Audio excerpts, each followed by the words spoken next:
Om Namo Bhagavate Vasudevaya. Om Namo Bhagavate Vasudevaya. Om Namo Bhagavate Vasudevaya. Om Namo Bhagavate Vasudevaya. Om Namo Bhagavate Vasudevaya. Om Namo Bhagavate Vasudevaya. Tad idam shrotum ichchamo. Tad idam shrotum ichchamo. Tad idam shrotum ichchamo. Gaditum yadi manyase. Gaditum yadi manyase. Gaditum yadi manyase. Tadidam shotam ichchamo. Gaditum yadi manyase. Bruhi na sharadhananam. Bruhina sharadhananam. Bruhina sharadhananam. Yasya jnanam adachukha. Yasya jnanam adachukha. Yasya jnanam adachukha. Bruhina sharadhananam. Yasya jnanam adachukha. Tadidam shotam ichchamo. Gaditum yadi manyase. Bruhina sharadhananam. Yasya jnanam adachukha. Translation. We all respectfully want to hear about him, Maharaj Parīkṣit, to whom Shukadeva Goswami imparted transcendental knowledge. Please speak on this matter. So just a little bit of a background on how we get to this point in the 12th chapter, because the 12th chapter is mostly focusing on, of course, it's the birth of Parīkṣit Maharaj, but it's actually talking about his glories. And half this chapter is just the sages or the Brahmins who Yudhisthira Maharaj called, because you'll see in the next few verses it talks about Yudhisthira Maharaj. And so half this chapter is focusing on the Brahmins that Yudhisthira Maharaj called to be present at the birth, and because usually in Vedic society, whenever a child was born, the Brahmins would come and calculate the horoscope and things like that to tell about the future of the child. So there's 36 verses in this chapter, and 17 of these verses is these Brahmanas speaking about the qualities of Maharaj Parīkṣit. Now, if we, and just as a few concluding things at the end of the chapter, also not so much focused on Maharaj Parīkṣit, but if we look back to the beginning of the Bhagavatam, as you know, when the Bhagavatam opens, it sets the scene of the sages of Nṛsiṁha speaking with Shamaka Rishi. And they ask 6 questions. And so that basically takes up the first chapter. And then you'll see in the second and the third chapter where Sutta Goswami starts to answer those questions. And the third chapter it essentially focuses, because one of the chapters is they want to know about the incarnation, so the third chapter focuses on the incarnations of Krishna. Then towards the end of the third chapter, you'll see that he introduces the topic of the Bhagavatam. And there's a nice verse there where he says, Krishna Swadam Bhagavate Dhammaganarisa Karanasta Dishamesha Puranako Dinodana. He says, this Bhagavad Purana is as brilliant as the sun and has arisen just after the departure of Lord Krishna, accompanied by knowledge, religion, etc., to give light to persons in this dark age. It's a very, very dark age.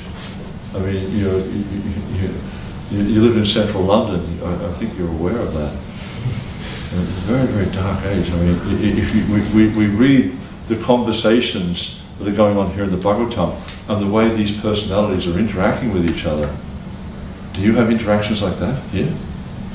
There's sweet words they're speaking, they're glorifying, great personalities, they're remembering, the pastimes of Krishna, and understanding through glorifying the pastimes of Krishna, this is the way to achieve success. No, you just don't have conversations. People aren't thinking about Krishna, they're thinking about themselves. They're thinking about how to enjoy life, how to have a better life, how to expand my attachments in this world. That's what they think about, generally. So, because, let me see. So that then, up to the end of the third chapter, well, at the end of the third chapter, the Sutta Goswami starts to talk about the Bhagavatam, and he mentions how that Parīkṣit Maharaj, he sat down on the bank of the Ganges, or actually it was the Jamuna. Prabhupada explains that in the Bhagavatam text it says Ganges, but Prabhupada equates that with Jamuna because he was living in Hastinapur. He went to the bank of the Nṛsiṁha River, which happened to be Jamuna. Jamuna flows right through Delhi, which is, old Delhi is Hastinapur. Anyhow, so he sat down there, and by the arrangement of Providence, or actually by the arrangement of Krishna, Sukadeva Goswami happened upon the scene. Now, Sukadeva Goswami was a very, very well-known saintly person. He was a son of Vyasa, completely renounced. And he happened upon the scene, and then Parīkṣit Maharaj started to ask him questions. Now, we see that, let me just refresh my memory a little bit. So, sorry, I'm just a little bit vague on some of these points.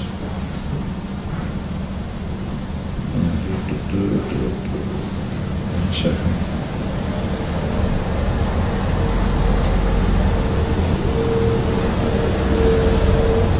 There's a few interesting verses there. So, when Sukadeva Goswami was speaking to Parīkṣit Maharaj, Sutta Goswami was there. And he actually heard this conversation with rapt attention. And Prabhupada's going to bring this out in the purport, which I am going to read in a minute. But I just want to give a bit of a history on this. So this point of hearing, how important hearing is, but not just hearing. Like we can be in the Bhagavatam class, and we can be doing our email, and we can be whatever, doing all these different things, or we can be chanting our japa, but also being distracted by so many different things. But the point that Sutta Goswami is making at the end of the third chapter is how he heard the Bhagavatam with rapt attention. Therefore, he understood the Bhagavatam. Very, very important point. Right? Then the sages are really inspired by this, and they think, because what was their purpose in sitting there? What were they doing? Does anyone remember? Yeah, 1,000 years. Yeah, they sat down to perform a 1,000-year sacrifice. Why? So alleviate the influence of Kali. Huh? For the benefit of the people of this age, because they can see that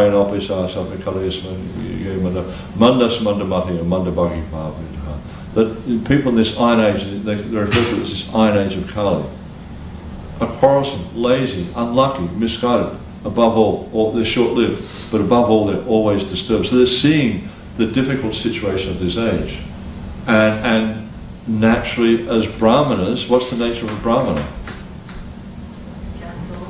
Huh? Compassionate. They're looking for the welfare of others. What's the nature of a kripana? Envious. Satisfy themselves.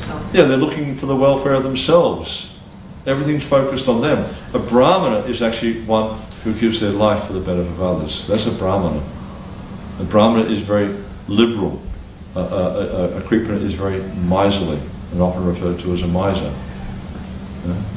So there's quite a contrast between the two, and if we analyse carefully, we'll see that everyone in this age of Kali, practically everyone, is a miser. They're a kripana because they're only interested in their own welfare, the welfare of the family, or the welfare of the of whatever they have control over, or they think they have control over. They're not really interested in the welfare of others. And maybe we can ask a question. Who's a brahmana here?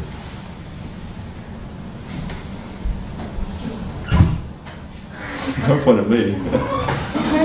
Put your hand up and read it. It's my occupation, but not by. Humble souls, yeah. No one's saying, oh, yeah, I'm a Brahmana. What's the nature of a Brahmana? I mean, we mentioned they're very compassionate, they're very liberal. Tolerant. Huh? Tolerant. Tolerant. Yeah, what else?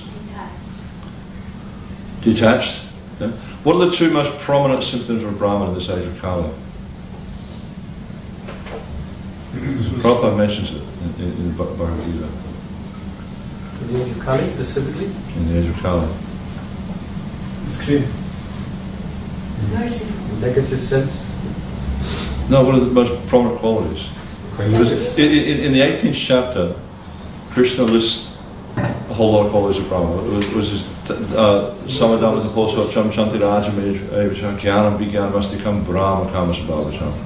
So out of those qualities, what are the ones that are prominent in this age? There's two. Friendliness and truthfulness. Yes. That's Socha and Arjava. These are the two most prominent qualities. What does truthfulness mean? Honest. Honest, yeah, but what does it mean?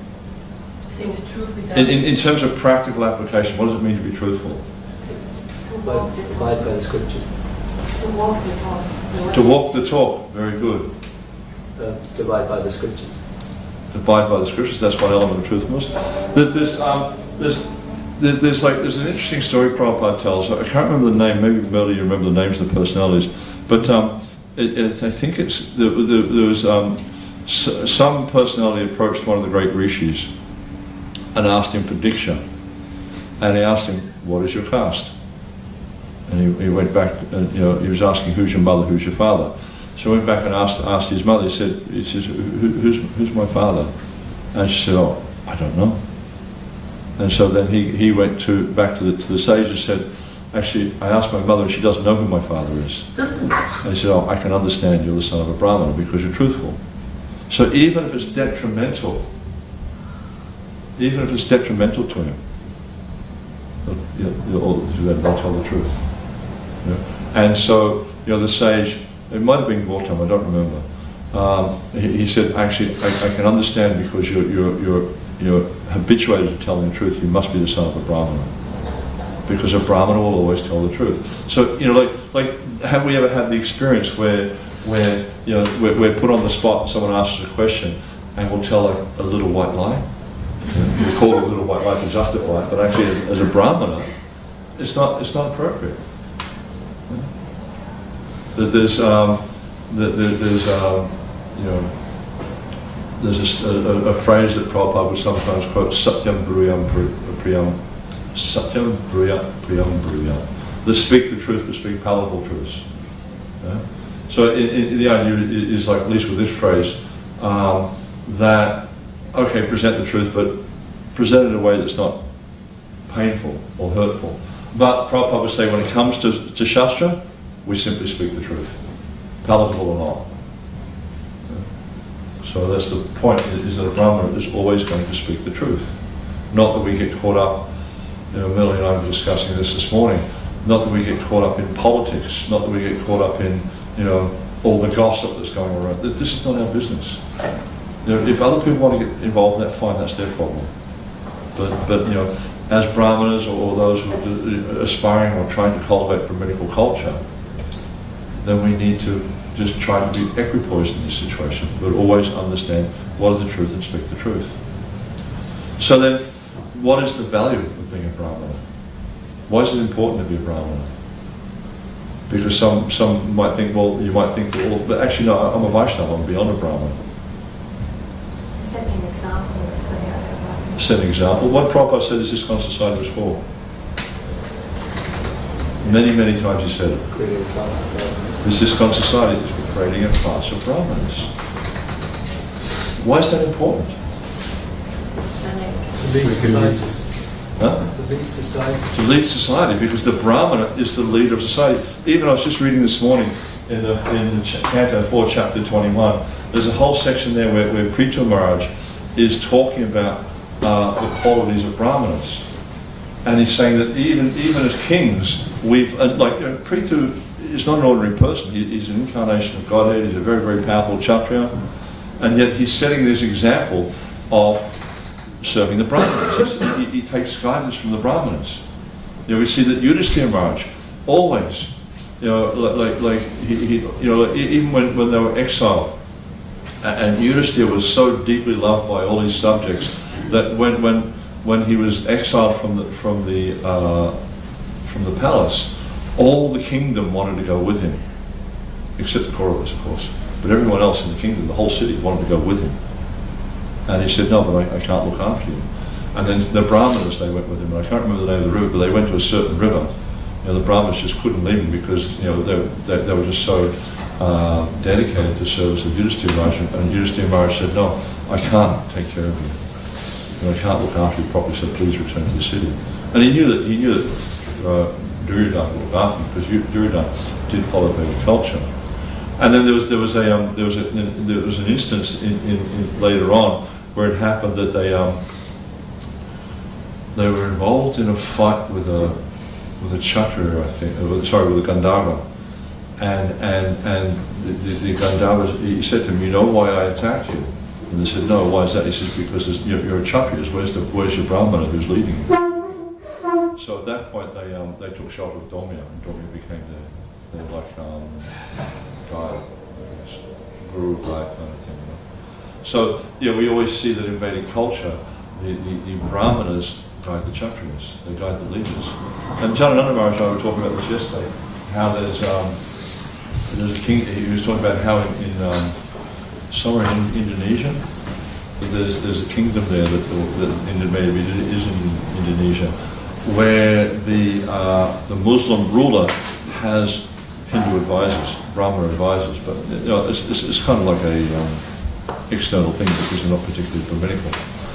But the point is, well, I mean, what's the real point of Brahminical culture? Why is it so important? What's the nature of a Brahmana? Spread Krishna consciousness. Huh? Spread Krishna consciousness. Yeah, but how are you going to do that? Knowledge. Just by knowledge? Devotion. But just by knowledge, is that enough? No, devotion and faith. But yeah, but let's go a little bit deeper on that. Just by knowledge? Nothing else. I mean, so many people have book knowledge. I mean, I've been to events where children come and they'll recite the whole Bhagavad Gita for you. Yes. But do they live the Bhagavad Gita? No. What's the quality of a Brahmana? It says Jnanam Vijnanam. Yeah? He has knowledge, but he has realization. So the Brahmana has realization. He understands. Om Tad Vishnu Paramam Parampara Pasanti Sura. He understands. He sees. Diviva Chakshuratatam. He sees the Supreme Abode. He sees the abode of Krishna, and he's able to reveal that to others. This is really important, because what's the point of having just book knowledge? I mean, it has some help, some benefit, of course. But if you just have book knowledge, but you don't, as you were saying before, you walk the talk. You have to practice what you preach. If you can't practice what you preach, then people see. They see this. Well, what are you talking about? You can't live that. You know, you're not living like that, and you're trying to get me to live like that. You know, you don't believe in it enough to be able to live it yourself. So one of the qualities of a Brahmana is they're peaceful. Why? Because they understand who the Supreme Personality of Godhead is. They understand who they are. They understand they're not this material body. They understand they have nothing to do with this material world. So I was listening to a Gita class the other day from the 7th chapter of the Gita, and Srila Prabhupada was talking about how Brahminical culture is essential, because through Brahminical culture people will actually understand the absolute truth.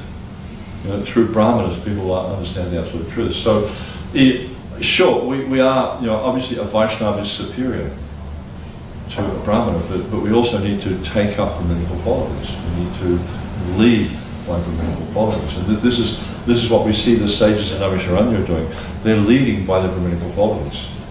They've sat down to 1,000-year sacrifice for the benefit of everyone else, because they're understanding the nature of this age of Kali. They're understanding that, you know, they're thinking that, oh, actually, you know, the best thing for us, the best thing we can do is 1,000-year sacrifice.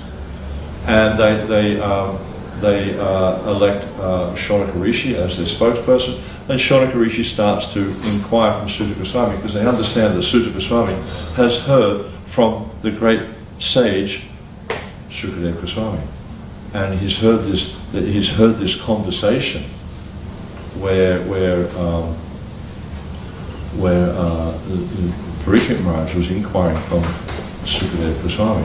And this is not an ordinary conversation. There's quite a few significant conversations in the Bhagavatam. One of them, I think I was talking when I was here last time, was Bhishma, when he was speaking to Yudhisthira Maharaj. Very, very significant conversation. All the great personalities in the universe came to hear this conversation. And now we see Sukadeva, Parīkṣit Maharaj has gone to the bank of the Ganges. Parīkṣit Maharaj was understood to be, what was his name? Vishnurata. Vishnurata means one who's a great servant of Vishnu. He was understood to be a great devotee, a great advanced and realized devotee. He was the son of the Pandavas. He wasn't just an ordinary king. And he sat down on the bank of the Jamuna to fast till death. And so all these sages came there to, why? To encourage him, to guide him spiritually. To tell him what, because he asked them, what is the duty of one who is about to die? And there was many different sages there, so they're all offering different types of advice, but he wasn't satisfied with any of that. And then Sukadeva Goswami happened on the scene by the arrangement of the Lord. He came there, and he asked him the same question. And what did he say? We quoted it yesterday. It's the beginning of the second. It's right at the beginning of the. Huh? He said, Tasmat Bharata Sava, Bhagavan Ishvara. The duty of one who's about to die is to always hear about, to think about, to remember the Supreme Personality of Godhead. This is how you overcome this fear of the moment of death.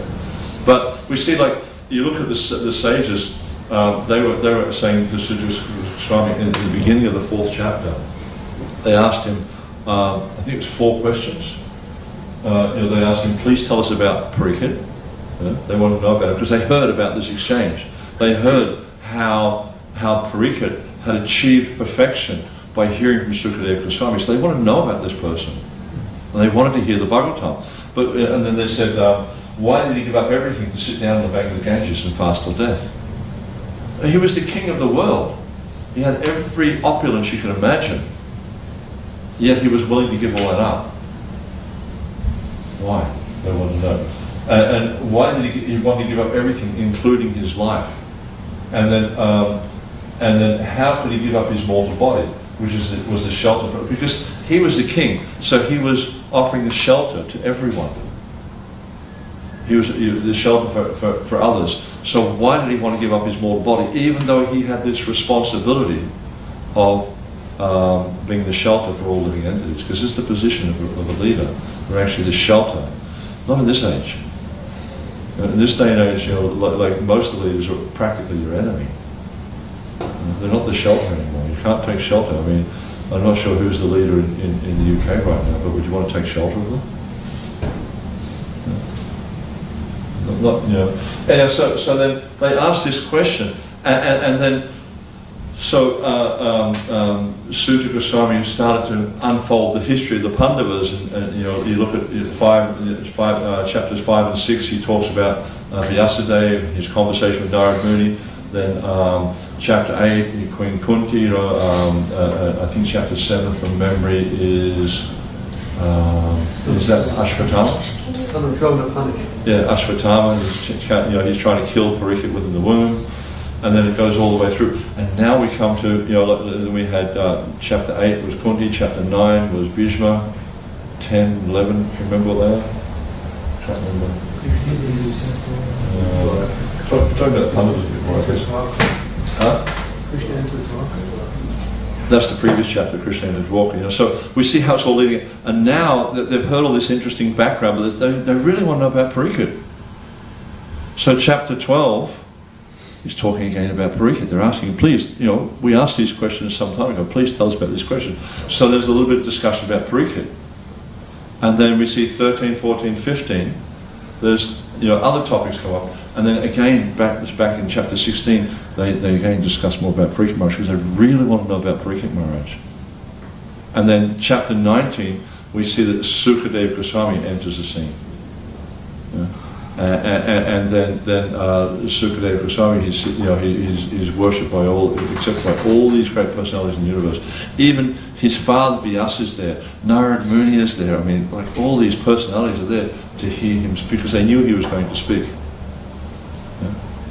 There's an interesting verse at the end of the, I think it's in the Nṛsiṁha, where it says, Aham Vedmi Sukho Vedi Vyasaveti Vidnaveti Va Bhakti Bhagavan. I always speak about some of this verse. Anyhow, it says, this is Lord Shiva speaking. He's being asked who knows the secret of the Bhagavatam. He says, well, I know the Bhagavatam. Sukadeva Goswami, he knows the Bhagavatam. And Vyasadeva, I'm not sure if he does or he doesn't. So I was reading the what's that book called, the Tattva Sandarbha the other day, and it's all explaining about establishing the Bhagavatam as our primary praman. And in there it mentions how the Vyasa, he talks about different Vyasas and how different personalities become Vyasa, but this Vyasa that we have now, he's the incarnation of Godhead. So it seems that Lord Shiva is probably not talking about this Vyasa, he may be talking about another Vyasa because some of the other Vyasas are not as advanced as this Vyasa. So I was wondering if that was the case. And it says, on the whole, the Bhagavatam can only be understood by devotion. So the point is they're establishing the necessity, or Sutta Goswami establishes the necessity of hearing the Bhagavatam, and then the sages, they're eager to hear the Bhagavatam. They want to hear the Bhagavatam. And that's what they're asking, because they want to hear about this conversation between Sukadeva and Parīkṣit. And then we see, in a few chapters' time, Sukadeva Goswami appears on the scene. Then he asks those questions again. And then at the beginning of the second chapter, or the first chapter of the second canto, we see how Sukadeva Goswami starts to tell him what is the duty of someone who's about to die. Because Parīkṣit asks him questions also. So it's very, very, very, very interesting. Prabhupada's purport. Sukadeva Goswami imparted transcendental knowledge to Maharaj Parīkṣit during the remaining 7 days of his life, and Maharaj Parīkṣit heard him properly, like an ardent student.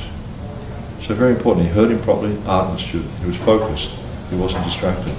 The effect of such a bona fide hearing and chanting of Srimad Bhagavatam was equally shared by both the hearer and the chanter. Both of them were benefited.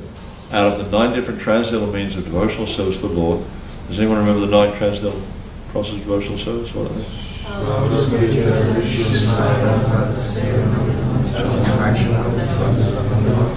Dāsa, Sakya, Atmaniveda. What does that mean in English?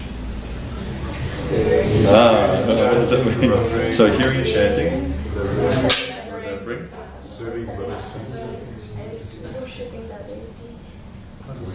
Darshanam, Vandanam, Dasyam, Dasyam, becoming a servant. Yeah, and Sakyam, Atmanivedana, everything. Yeah. And we see in the Nectar of Devotion, Rupa Goswami describes the various personalities who perfected themselves by these different processes.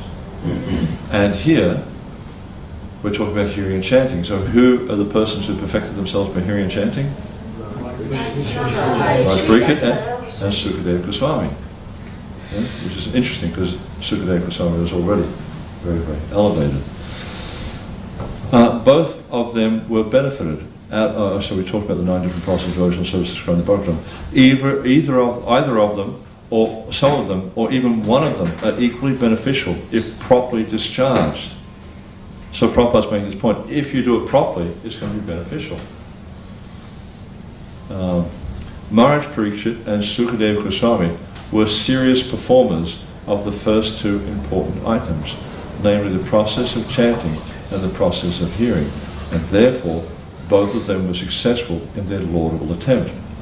So when, like Prabhupada's saying here, they were serious performers. Now, if we reflect on the position of Parīkṣit Maharaj, he's about to die. He wants to know what's the best thing to do because he wants to go back to Godhead. So he's hearing like his life depends on it because it does. So if we are at all inspired to become successful in Krishna consciousness, this is the type of hearing we need to take up. We need to hear like our life depends on it, because it does. We need to understand that. If you are serious about ending your troubles in this material world, if you're serious about going back to Godhead, if you're serious about becoming Krishna conscious, you need to take up this process like your life depends on it, because it does. Prabhupada discusses how we should chant. He says we should chant like a child calling out for its mother, because the child is completely dependent upon the mother for everything. Especially a baby is 100% dependent on it. Can't do anything on its own. Can't eat, can't drink, can't go to the toilet, can't do anything on its own. It's completely dependent upon the mother. That's how we need to become if we are to be successful in the process of Krishna consciousness. We need to become like our life depends on it, because it does. We really need to understand this. Our life does depend upon this process of bhakti. If you're happy to just wander around the material world, aimlessly here, there, everywhere, suffering the burning threefold miseries, etc., etc., fine, do whatever you want to. Inattentively practice the process of bhakti. But if you're serious about going back to Godhead, if you're serious about becoming God realized, if you're serious about saving others in this material world, then you need to practice like your life depends upon it, because it does. We need to understand that it does depend upon the mercy of Krishna. We can't do anything without the mercy of Krishna. We can't eat, we can't sleep, we can't even open our eyes function because of Krishna. Our fire of digestion is the fire of digestion, the light of the sun and the moon. This declares in the 10th chapter of the Gita. All these things, if you look at the 10th chapter of the Gita, Krishna is explaining to Arjuna how everything, he says, Aham savasya prabho mata savam bhavatati iti makva vidante mam buddha bhavasam buddha. But I am the source of all spiritual material worlds. Everything emanates from me. And the wise who perfectly know this worship me with all their hearts. They give themselves completely to the process of bhakti. And that's what we need to do. The same as we see here, Sukadeva Goswami and Parīkṣit Maharaj do. Transcendental realization is attained by such serious hearing and chanting, and not otherwise. There's no other way of attaining transcendental realization except being serious about the process of bhakti. There is a type of spiritual master and disciple much advertised in this age of Kali. Prabhupada's really going to stick it into two certain personalities in West Bengal. It is said that the master injects spiritual force into the disciple by an electrical current generated by the master, and the disciple begins to feel the shock. He becomes shocked. He becomes unconscious, and the master weeps for his exhausting his store of so-called spiritual assets. Well, he obviously didn't have very much if he got exhausted. Whereas you see the nature of Krishna, because what does it say? Samsara Davanali, the spiritual master, he's receiving mercy, he's receiving the potency of the cloud of mercy that's coming from Krishna. What's the nature of Krishna? Yeah, what does it say in Brahma Samhita?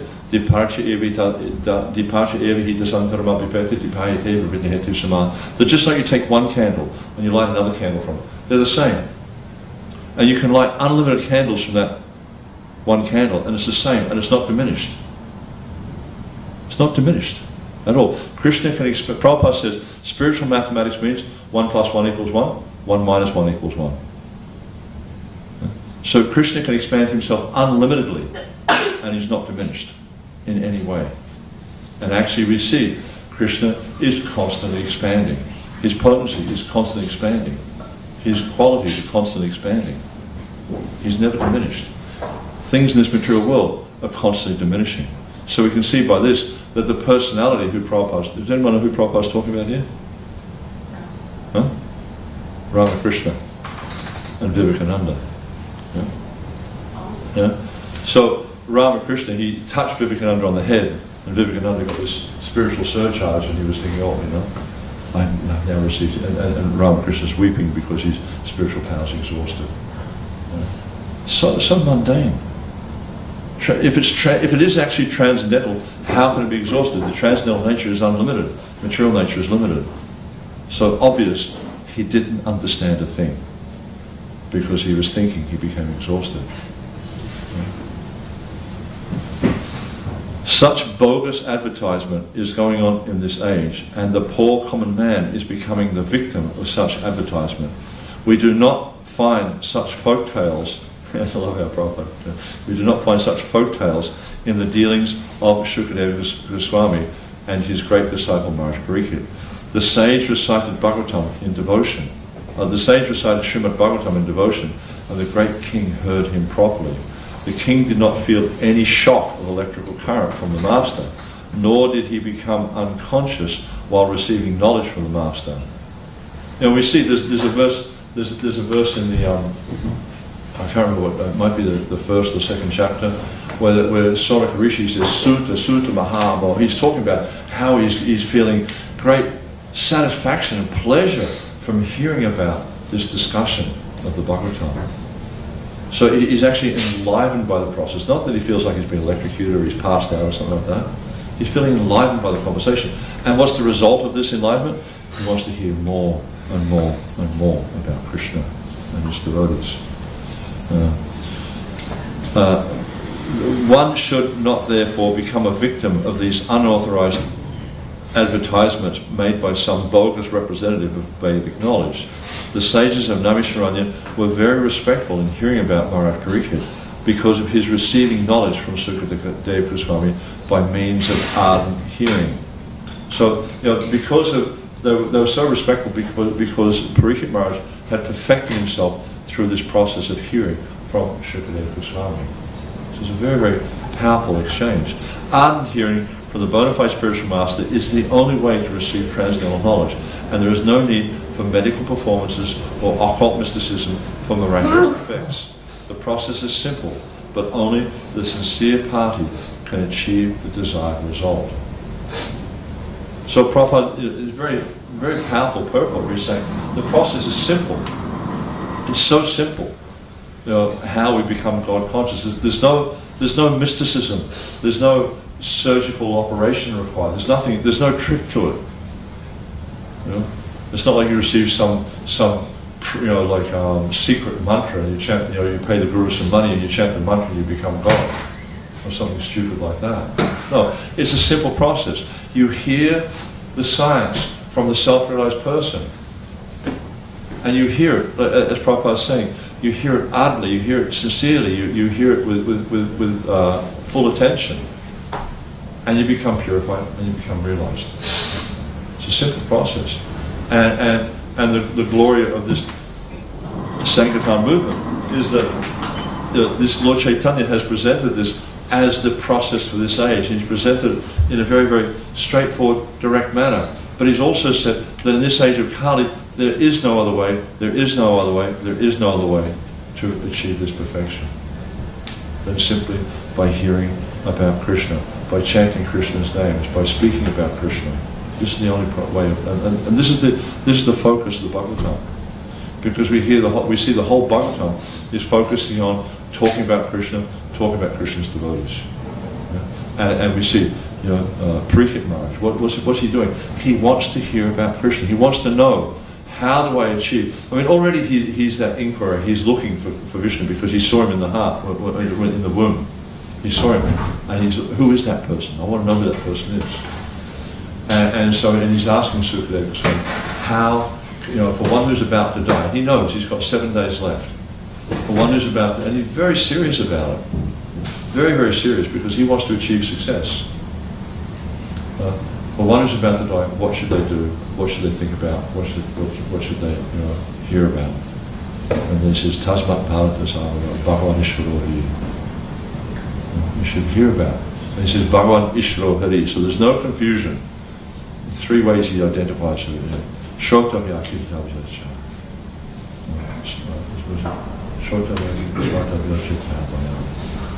You should hear about him, you should speak about him, you should remember him always. So this is the message of the Bhagavatam. Okay, any questions, comments?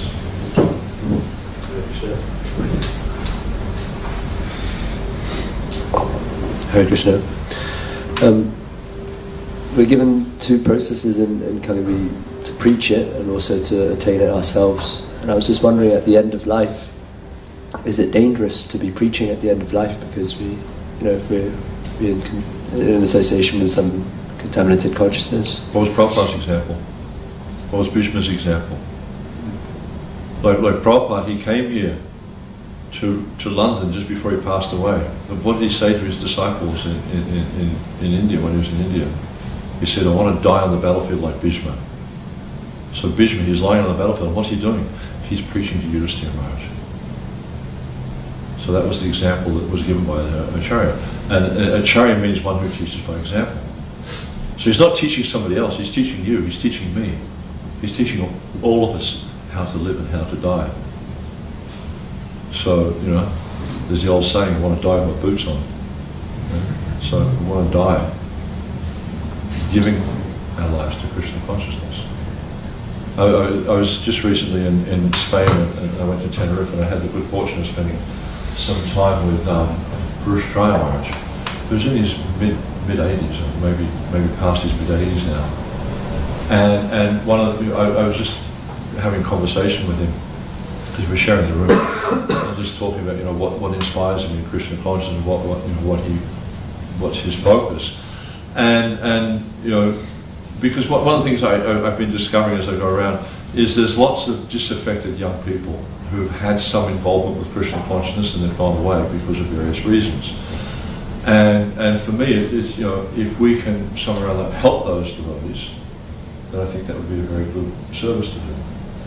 I was asking Maharaj about his thoughts on that and about what his focus was, and he said, my focus is with older devotees and to help them to understand how to die.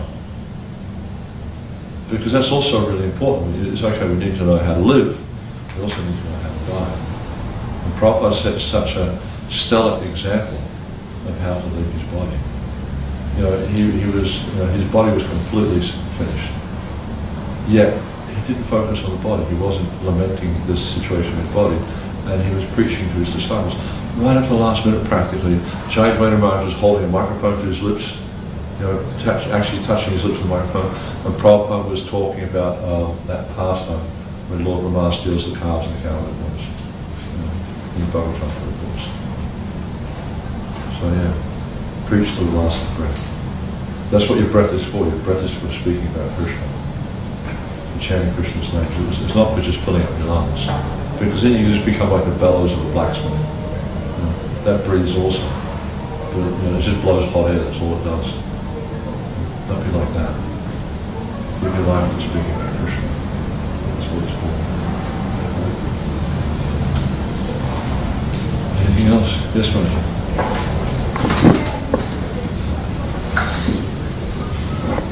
Hare Krishna.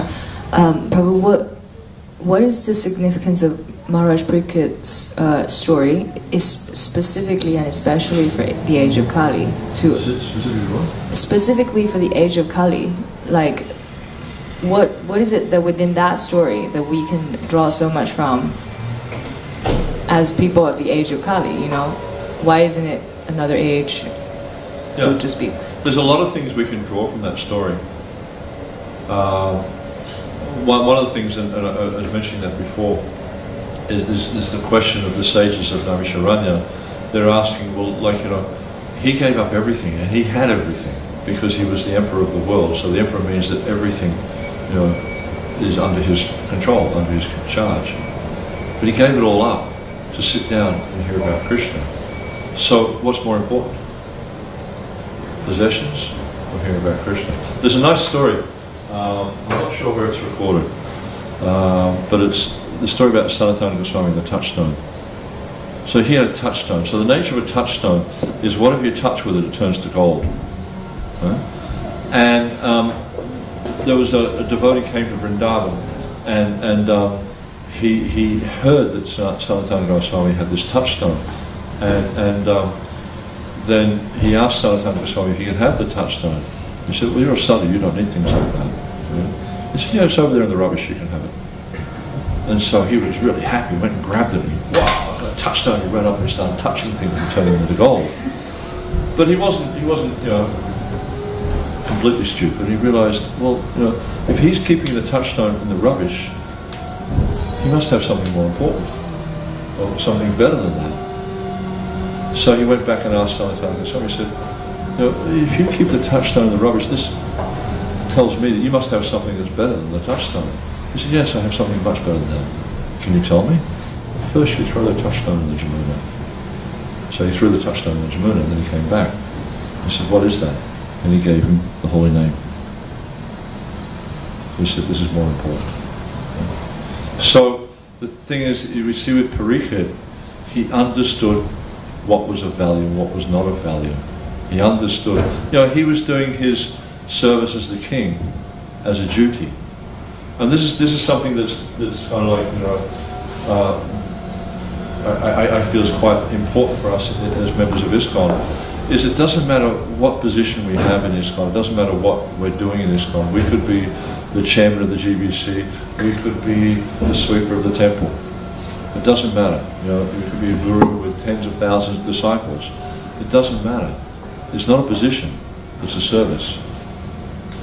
And so we have to always look at ourselves and see that my position is I'm actually Gopibhakta Padakamaloi, dāsa, dāsa, anudāsa. I'm a servant. So, like Prabhupada, or Bhaktisiddhanta Saraswati Thakur, for instance, whenever his disciples would ask him questions, they glorify him and things like that, what would he say? Amitamara Nityadas. I am your eternal servant. That's the position of Guru. It's a position of service, not a position of being the master. If one thinks he's master, then he's fallen. We have to see our position. So Parīkṣit Maharaj was also seeing that. He was seeing that this is simply, being the king of the world, being the emperor of the world, was simply a service to the Lord. Because his service was to see to it that people were practicing according to Varna and Ashram properly. So why? Because what's the point of Varna Ashram? It's not about being good Brahmins, good Kshatriyas, good Vaishyas, good Sudras or anything like that. It's about using your social and economic position to understand Krishna, to come closer to Krishna, to give up your attachment to things in this material world and come closer to Krishna. So we see in this story of Parīkṣit Maharaj, he sets a really good example for all of us to follow, that the best thing to do in this age, the best way of overcoming the challenges of this age, to use whatever you have for the service of Krishna. And if it's not beneficial for the service of Krishna, give it up. Give it up. It's like we see with the Goswamis. It's this Sada Tuchavat. They gave up everything like it was insignificant. And because it was. I mean, Sanatana, Rupa, Raghunath Das Goswami, they had so much opulence. It's just, we couldn't conceive of how much opulence they had. I mean, Raghunath Das Goswami, he was the son of a very, very wealthy person.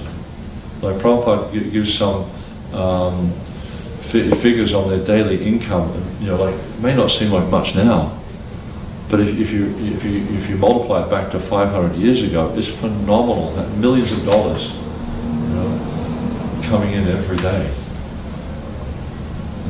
Very, very wealthy.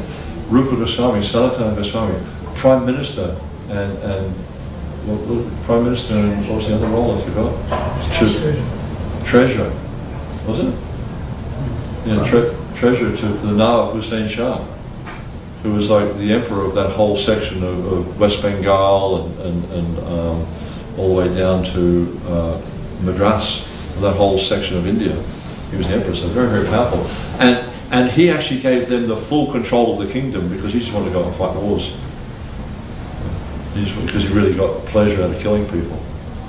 So they were in charge of the whole kingdom. They gave it all up as nothing. Because it wasn't beneficial for the development of Krishna consciousness or the propagation of Krishna consciousness. They gave it up as insignificant. So Parīkṣit did the same. He gave it all up as insignificant. It wasn't attached at all. And that's quite an achievement because, we're so attached to so many things. We've got a nice place to sleep, we've got a nice bed, we've got nice clothes, we've got this, we've got that. Well, when you add it up, it's pretty insignificant. But he gave it up. So So that's one example. Can you think of any other examples? I mean, there's many kind of stories there in the Bhagavatam, and he had this thirst for hearing about Krishna. He was, ever since he saw Vishnu in the womb, Parīkṣit means the inquirer. So he was wondering, who is this person? He saved me. I want to know who he is. So, so many wonderful examples there for us to follow. Okay. Anything else? Okay. What keeps your enthusiasm going, more and more as you go on in Krishna consciousness? I mean, that's a self-apparent question, but if you want to elaborate on that. Association devotees.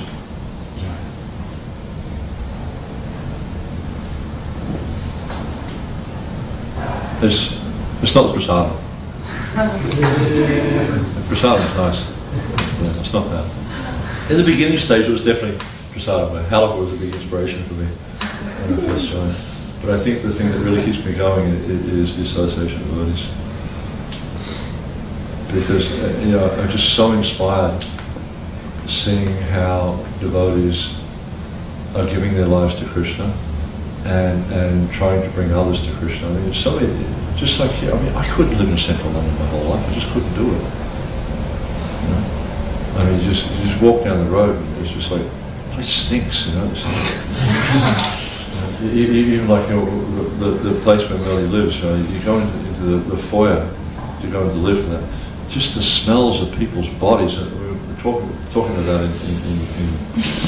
in Spain when I was there.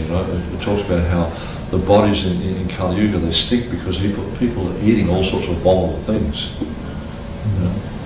Very, very difficult age. I mean, I live out in the countryside. It's really a nice place, running rivers, and beautiful mountains, and parrots and things like that. It's like it's like paradise, But that's not really so significant. The main thing is the association of devotees.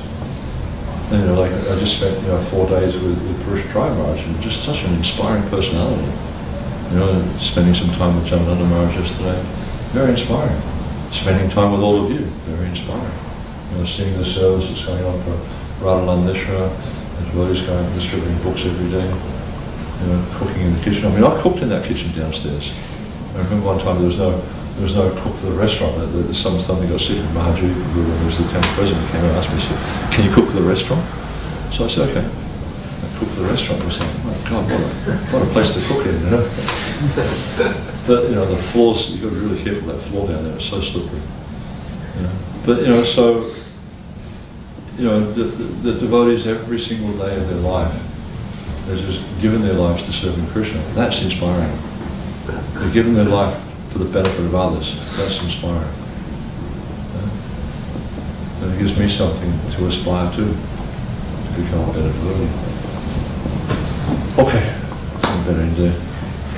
Srila Prabhupada ki Jai, Samaveta Bhaktivinoda ki Jai, Jainita Gopremananda. Jai.